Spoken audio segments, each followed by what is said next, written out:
Stories that are most memorable and stories that are more likely to connect with an audience are stories that include obstacles, challenges, and even losses. And they should also include wins, triumphs, and things you've overcome. Stories that are less effective, less memorable, and lack engagement are those stories that are stagnant, which causes them to fall flat. And since this is a social media video, let's use social media videos as an example.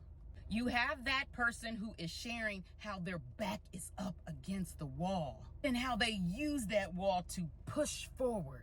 Whether they win, lose, or draw, they freaking do something. They get off that wall and do something. And then you have that person whose back is against the wall and they simply use it as a backdrop to lean on to do a social media rant and complaint video, never giving a solution.